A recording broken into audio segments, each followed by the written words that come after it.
Good afternoon. Thank you for joining us on the program this Easter Monday. Happy Easter. I'm Chimeze Obiwago. Coming up, Nigeria's Sales Managers Index drops to a 12-month low. And businesses and financial markets set to reopen on Tuesday after the Easter holiday, with fund managers and investors balancing their books for the month. CEOs call for Africa integration for the advancement of the continent at the just concluded Africa CEO Forum in Ivory Coast. Well, we'll begin here in Nigeria, and inflationary pressures.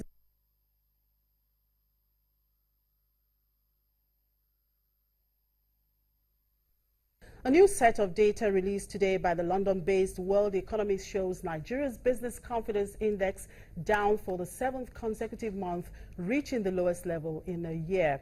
Businesses in the survey commented on poor consumer demand, rising unemployment, high inflation, lower oil prices, and difficult exchange rate conditions. The Market Growth Index measured by the report also shows 5th consecutive decline and the lowest since March 2015. The Product Sales Index falls first time in 12 months as managers point to general rise in prices charged for products and services. At the employment level in the first quarter of 2016, the Staffing Index fell below the 50.0 no change mark for the first time as companies comment on staff rationing as part of cost-cutting measures at lower level of employment.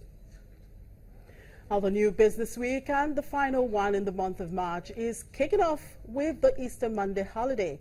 Businesses and markets reopen Tuesday with fund managers and investors balancing their books for the month and the first quarter of 2016. On the economic front, all eyes will be on President Muhammadu Buhari to sign off on the 2016 budget passed last week by the National Assembly. The legislature is also expected to resume deliberations on the outstanding petroleum industry bill. The business and market community will be on the lookout for March inflation expectations and the GDP data, as well as the Sales Managers Index figures. And while financial markets around the world remain closed for the Easter holiday, most markets in Asia have been trading. Today, Japan's Nikkei 225 finished up 0.77% to 17,134.37, helped in part by a lower yen against the dollar. In China, the Shanghai Composite spent much of the day in positive territory. Data released over the weekend showed industrial profits returned to growth during January and February, which gave a boost to manufacturing shares. However, by late afternoon, the index had lost ground and was down 0.33% to 2,968.9. South Korea's benchmark Kospi index finished the session flat at 1,982.54. Markets in Hong Kong will reopen on Tuesday after the Easter. Myanmar's Yangon Stock Exchange, the country's first stock exchange, has begun trading with the first company listing after business tycoon Sekpon and the chairman of the Myanmar Securities Regulatory Commission rang a bronze bell. The Yangon Stock Exchange officially started trading in Yangon.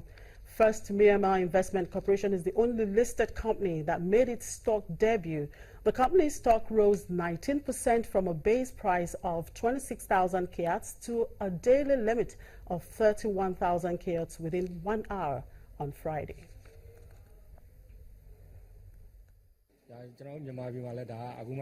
Stock trading is new to Myanmar, and it's not widely understood by Burmese people.